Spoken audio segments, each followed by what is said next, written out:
Hello, I'm Stephanie Mandeville, Communications Director for NEA Rhode Island. This is Ask Larry and Bob. I am joined, as always, by NERI President Larry Pirtle and NERI Executive Director Bob Walsh. Hello, guys. Good afternoon. So here we are. We have approached back to school.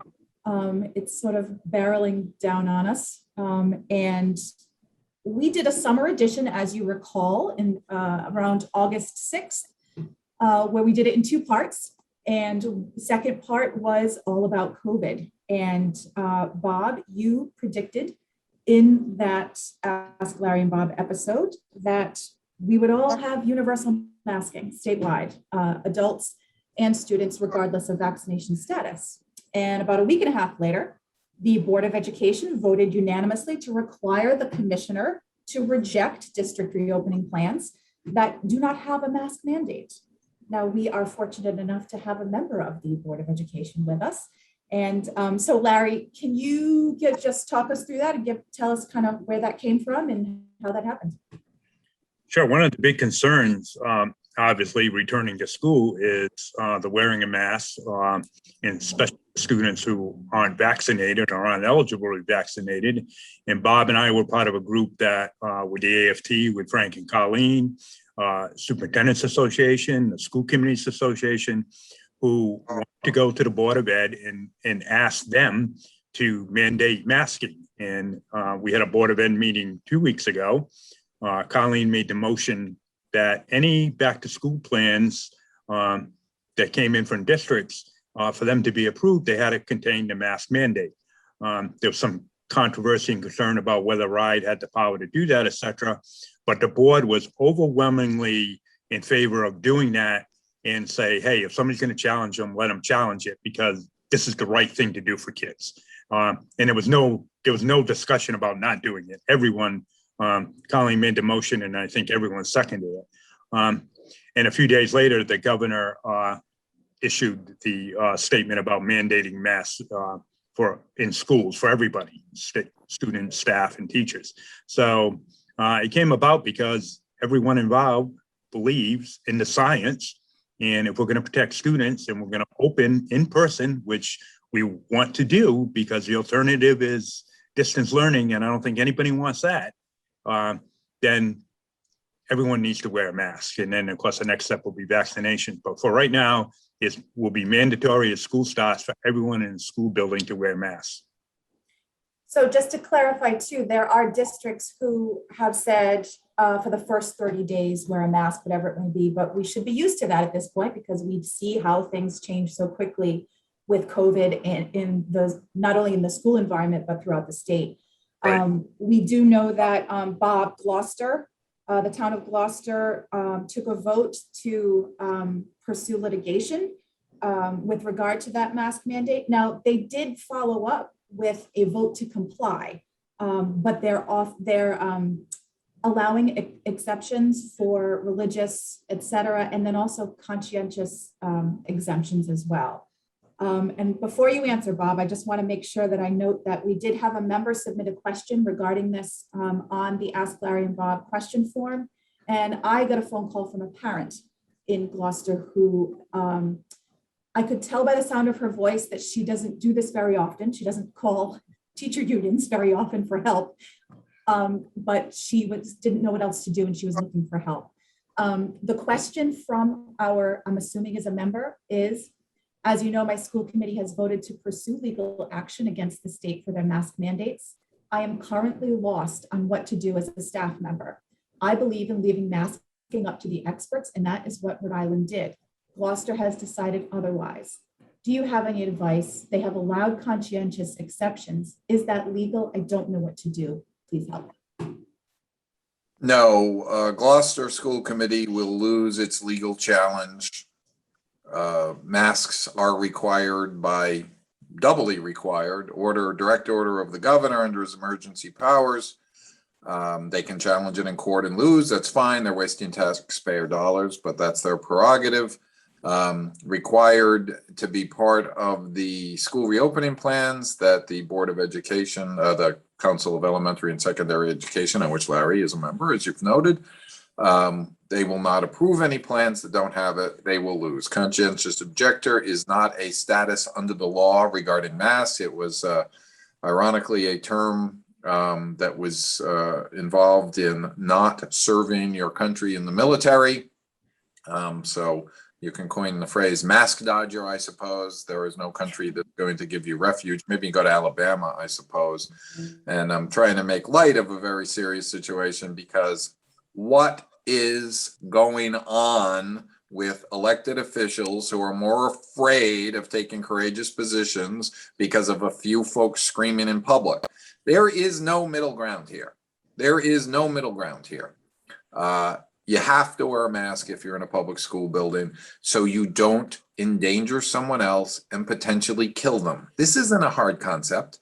Don't talk about your personal rights. You have to put your child of a certain age and weight in a car seat. You have to wear a seatbelt. You have to stop at stop signs and stoplights. If you cannot fundamentally understand that as an elected official, you should step down immediately. There is no gray area here. There have been Supreme Court decisions on this over the years about greater public policy needs. This is the way it is. And it is embarrassing to this country, this entire country, that public health has become a highly politicized issue. And there's just no bones about it. And since I made a prediction that masking will be required, I don't think it's a big logical leap to assume that now that we have an approved by the FDA vaccination, that mandatory vaccinations are going to be required with very, very limited exceptions. There are not any major religions that suggest that you shouldn't get vaccinated. The Pope is vaccinated and encouraging all Catholics to get vaccinated. In the political spectrum, Joe Biden's vaccinated, and so is Donald Trump. Everyone you see on television talking about this, the smartest people Rhode Island have to offer, Dr. Jha, Dr. Alexander Scott, Dr. McDonald, Dr. Chan, they may have different variations on who should get vaccinated when, but they all get to the same conclusion: everybody should be vaccinated. You want to go to PPAC or any of the arts forums in this state this fall? You either got to show your vaccination card or bring in the results of a PCR test within the last 72 hours or a rapid test in the last 6 hours. You want to get on an airplane and go to another country? They're not going to let you in unless you're vaccinated. It is highly frustrating to all of us and highly disappointed that a subset of people don't get it. And to anticipate and answer the question, if there is a rule in your workplace that vaccination is required, the answer to, can I be fired if I don't follow the rule? The answer is unequivocally yes. If you're a member, we will represent you in the same way we represent you if you're late every day. But progressive discipline suggests when you take them through the system, if you still fail to comply, you will lose your job. I don't think I can be any more straightforward than that. Yeah. So earlier today, Providence Journal, Wayne Miller from the Providence Journal does a What's Next with COVID, I think is the name of the podcast, which I didn't know about until today, actually. But today, his guest, Dr. Jha, who I think it's well documented at this point that I'm obsessed with Dr. Jha, but he did a back to school podcast, and I will make sure that everybody has the link because I think it's really important to listen to a steady voice saying what we really all have been saying. He believes there are 4 requirements for a safe return to school. Now, he's got K-12 age kids. He sits on his town. He lives in Newton. He sits on their advisory group, their medical advisory group. He says they are vaccinations for all who are eligible, proper ventilation and related mitigation measures in buildings, regular testing and mask wearing. In that order of importance, I believe. I hope I'm not putting words in his mouth. But, you know, one of the things that he said, if we ignore the science and the data and just say, let's get them back, meaning back to school, it will go badly. So I don't want to put you guys on the spot because I don't think you've had a chance to listen to that yet, but none of it's surprising really He believes kids 12 and older should be getting vaccinated and adults should have mandatory vaccines. Bob, like you just said, he says, to me, this is a no-brainer. And ventilation, he says school leaders should be losing their job if they have not improved ventilation at this point in this pandemic. Larry, let me go to you first. Just thoughts off the top of your head with what Dr. Jha says should be required. It certainly goes along with what NEA nationally and what we've been saying. Mandatory vaccinations, the mask wearing, the ventilation was a huge issue last year. And in fact, in Bristol Warren, we were in court over it. The governor's office and RIDE set up the EDOC, which was to assist districts in all of that, which the EDOC is not going to exist this fall. So there's a little concern there about where districts go to. But districts have had over a year now to deal with the ventilation. They've also had federal money. So just saying open the windows in the fall is not enough. They should have addressed all of this. I won't get into whether people should be fired because they didn't, but it should have been addressed and someone should be responsible for that.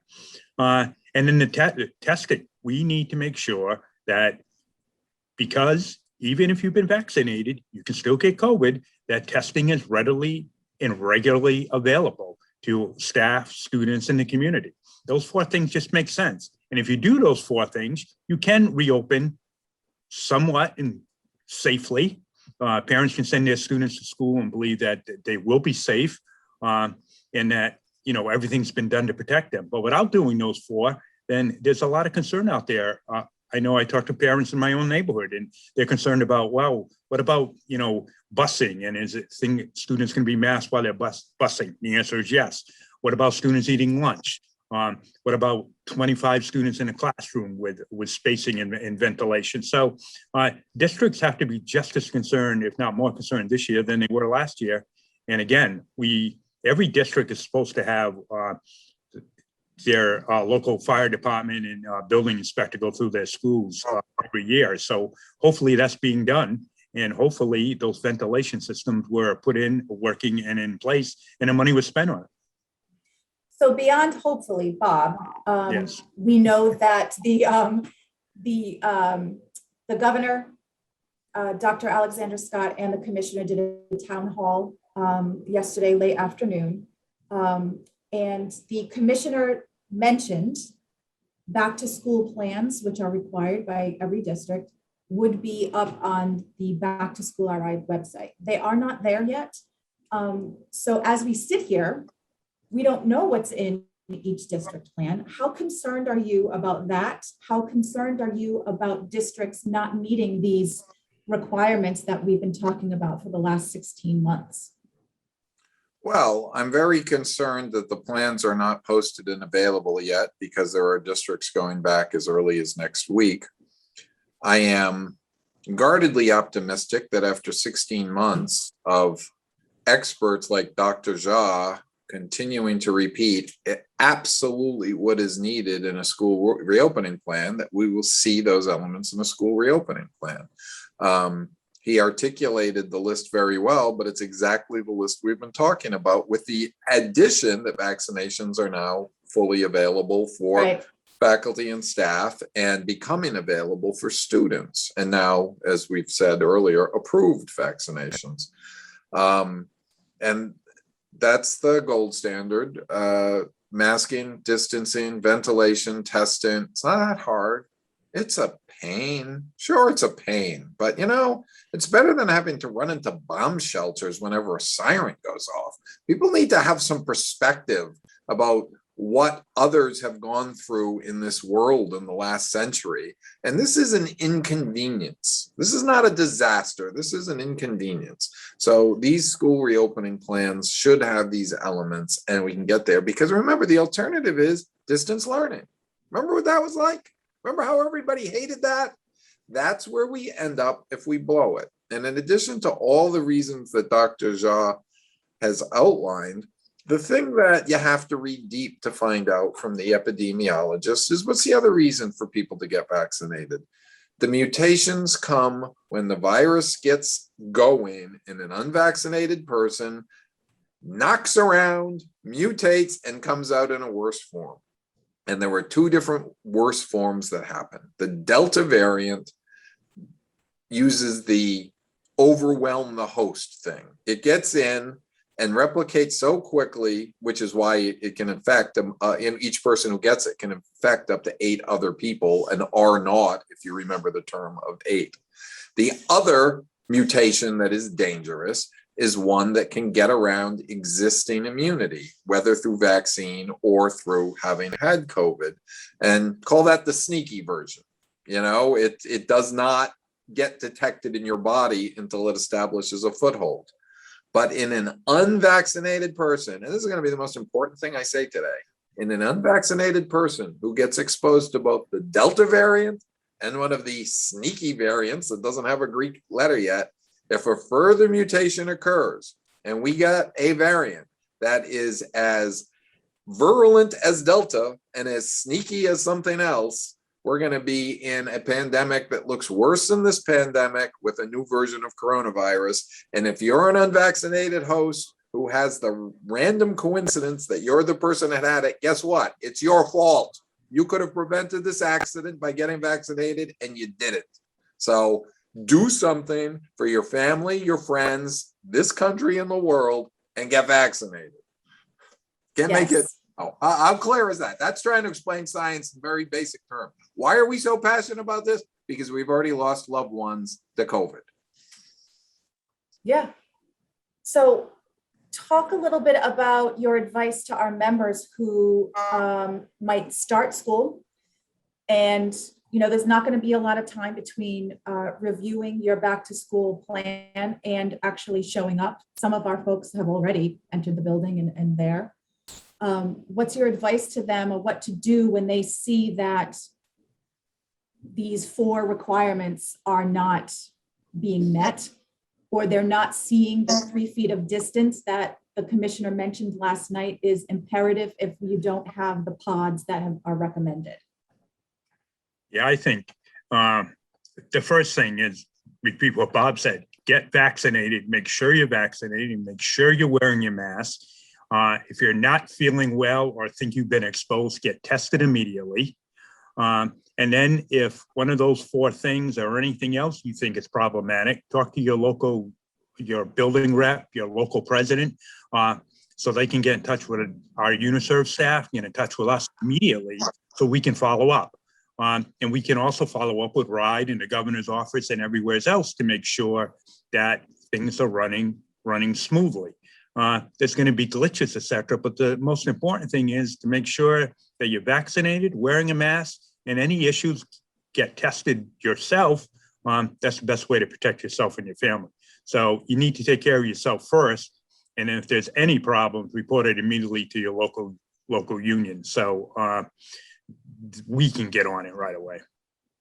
If you see something, say something. But as Larry said, this is like when they give you the airplane instructions. First, put your own mask on and then put the mask on the other person. Right. If you are vaccinated and you are always wearing a mask, then your obligation shifts to helping everybody else, which is enforcing the other rules to make sure that our kids are safe, especially the ones under 12 who don't even have the option to get vaccinated, and that we're either potted or distancing, eating outside when possible, as much ventilation as possible. We know the drill. We did the drill last year, so we know what the rules are. So you know you're going to have a good sense of if they're being followed or not. And people are committed to making this work. We're not in the building. We shouldn't be getting too much resistance to any of those. You may have to, you know, if the unfortunate event occurs when a student says, you know, mom says that it's a communist plot and I'm not wearing my mask, you're gonna have to send them down to the office and they might get sent home. I mean, that's you know, that's frustrating because we love all the kids. We want all the kids to succeed, but this is not a political thing. This is a public health thing. We also want them safe. And that's really what it comes down to. All of this, all of why we're doing this is and we want it over. And we want it over. In the meantime, and when everyone does everything that is asked of them, it ends more quickly. And I get there are parts of the country that are lagging. And we are very lucky to live where we live and do what we do here and surrounded by states that are similarly lined up. I think New York City and all of New Jersey now has a vaccination requirement for public employees and educators. I expect that'll spread up the coast to New England fairly rapidly. And that's the good kind of spread. Smart rules to make everybody. Right. And we, of course, we care about protection. I think I'm going to shift over to our next topic. Of course, I'll just mention, folks can ask any questions they choose using the form. I'll make sure that the link for the form is there. Use it. We'll talk through your questions as they come in. Worker protection is important to us. And we were in court on Monday of this week for a hearing regarding the APRA requests, APRA standing for Access to Public Records Act. And those requests that came in to a particular community, this one being South Kingstown, and that we were concerned may betray collective bargaining confidence and member privacy. In that hearing, we were successful. And Bob, can you just kind of give a rundown of the hearing and what we were looking for and what we got? That's exactly the summary, Stephanie. We went to court to protect member privacy and collective bargaining privacy as allowed under the law. There were 300 access to public record requests filed in South Kingstown, some of which we have no issue with. They were related to curriculum issues. Do you teach this? Do you teach that? Do you use this book, etc.? That's fine. That's all. Those are all legitimate requests, and those will get responded to or have already been responded to. But the two individuals that put those requests in, and this has happened in other districts, it's just a coincidence South Kingstown was the first on the docket, so to speak. The rest of them were questions about grievances or individual teacher evaluations or qualifications of individual teachers to teach a particular song, let alone topic. They asked questions about our colleague Pat Crowley, like he's in his role as AFL Secretary Treasurer. There's no curriculum role for AFL in the public schools. So there's a whole bunch of things that were requested that are not covered under APRA, or the privacy rights of individuals outweigh the requests. So some of these requests just should not be responded to at all, and some should have names redacted. And there's kind of a tried and true set of approaches to this, but we were not. It was not clear to us that those were going to be utilized, because the school committee originally was going to go to court themselves and decided not to. So we were left with a gray area. The first round of responses had over 6,000 pages of documents. So we said, wow, we better take action to protect our folks, because you can't do it after the fact in the internet phase. You know, in the old days, if someone handed you a stack of documents, you made a mistake, you could say, please send back these documents. Once they're online, though, you know, they're out forever. Never can get them and back. so that's why we were seeking emergency relief. I mean, the temporary restraining order, TRO. Yeah, well, because of the time. Yeah, because of the time. People might not know that there's a timeline associated with APRA requests. Law, you've got to respond to a APRA request in a certain time frame, and that next deadline was approaching. So, and it was a fairly simple. We were very well represented by Carly Ifredi, who's one of the outside lawyers we use in such things, and the school committee's attorney agreed that they were going to. They essentially agreed with our two areas of concern. They would not release collective bargaining information, and individual teacher privacy would be protected as allowed under the law. So we said, well, that's okay. We're good. And that's it. Now, you know, an asterisk to this, if you read commentary about this in some of the social media and by the way, we sued the school committee, or took the school committee to court, but under law, we have to name the parties that initiated the request so they can literally have their day in court too. They did not, you know, they did not object, that they did not suggest in court that we weren't wrong about these issues. They suggested we shouldn't be there at all, but they never got to that question because the school committee agreed to our two major points. And as Stephanie said, we won. Okay, so generally when you win, you get off the field and So then I think it's important to obviously member privacy, and Bob, you just said it, in the age of the internet and social media and trolling, etc. Larry, can you speak to why it was so important for us to make sure that our member names were not included in such documents that went public? Well, since several of us got a lot of hate mail and phone calls relating to all this, and that's part of it, and that's just it, and they came from around the country, which begs the question why somebody's in California at 3 a.m. calling us. But it's that's not what our members signed up for, nor should they be exposed to it, nor should they have to deal with it.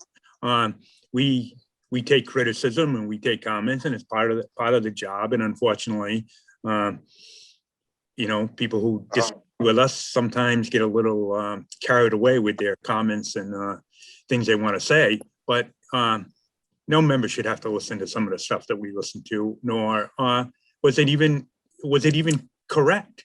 Most people didn't have the story right to start with.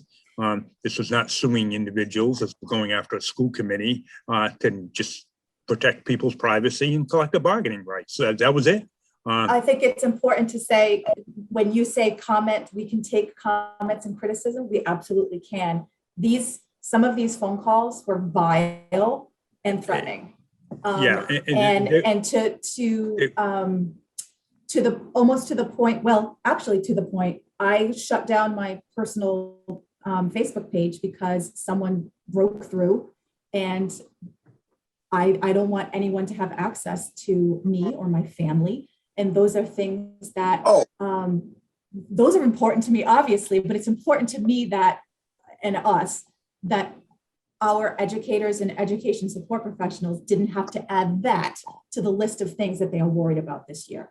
Oh, had some of the calls we got, had they come from Rhode Island and were deemed credible threats, they absolutely would have been turned over to the state police, and those folks would be brought in for questioning. That's the level. I mean, don't sugarcoat it. That's the level of it. I mean, people threatening, to attack us physically, beat us up and all that malarkey, and with a lot of obscenities embedded into them. It's unfortunate. A lot of obscenities. And the party Shocking. initiated this, showed little to no concern about it, and that's just sad. But it's that's the way it is in this country. And if you read some of the commentary in the right-wing blogs after we won, you'd think it was a totally different story. But Yeah. that's it's sad that that's the way it is in America right now, with incredibly divided things. And it's the same crowd that thinks that people shouldn't get vaccinated and they shouldn't wear masks, and that the election last year isn't really decided, and so on and so forth. It's just a very sad time in our country right now that we are so divided. Usually when you win, the other side concedes that you won, and then you move on, whether it's an election, a court case, a baseball game, or anything else. We could have used that same logic of our opponents and said the Red Sox are already in the World Series. We're only counting the first half of the season before the All-Star game, not some of the nonsense that occurred after it. And we're in first place, and we're going right to the World Series because we discount all the losses and only count the wins. That's what we're dealing with. Larry, this is what we do. This is why members pay their dues. This is what a union does for its members. To be protected, to bargain for them, to represent them, to provide professional development, but also to protect them from things like this. I know it's just it's very sad. It's just sad right now where we are, that and going back to the masking and the vaccines, this should not be political. It should not be the right against the left. It should be this is what science and doctors say is helpful to protect students and protecting our kids, and we should just do it. The hurricane was on Sunday. Everyone believed that science. I was going to tweet out, maybe the anti-maskers are all at Narragansett Beach on Sunday because they didn't believe. But no, of course they believed it. And prepared for it. and prepared for, as they should have. So we can prepare for the opening of school. Yes, there's no guarantees, and you can't be 100% sure that everything's going to be safe. But man, you can make it as safe as possible. And that's what we're trying to do. Masking, vaccinations, testing, ventilation, those things protect kids. And again, talk to parents in my own neighborhood. That's what they want. They want their kids, they want to be able to send their kids to school and feel safe, and not have to worry. I mean, being a parent's tough enough today without all these extra worries that we're going to pile on them. So I just don't understand it, but Yeah. it's just sad. Bob, you and I talked about this earlier today, but just especially being a parent of an unvaccinated kid who can't be vaccinated yet, the weighing of risk is exhausting because you're doing it all day. If no matter where you're going, where your kid's going, it's exhausting. So to my fellow parents of the under 12ers, it stinks. It really stinks.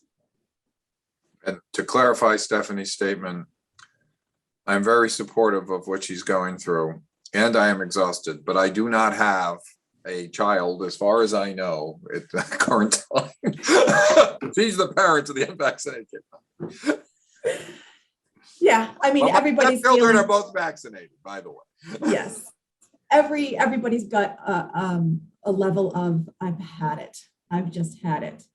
It's frustrating. But guess what? The virus doesn't really care. The virus doesn't care at all. It's the virus. And the problem is, if we don't do all these things, yes, Delta is probably going to peak in another 5 or 6 weeks. But if we don't do this, there's going to be another one. There's going to be another one. And a lot of people are just quietly talking about, we could be having this discussion again next year if we don't do this. I saw something today where they're predicting another 100,000 Americans will die by December 1st. Just wearing a mask will cut that in half.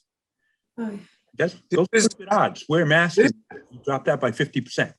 This is the group project everybody has to step up for. You can't drop out of this group project and ride on someone else's coattails, because if you get an F, we all fail. Yeah.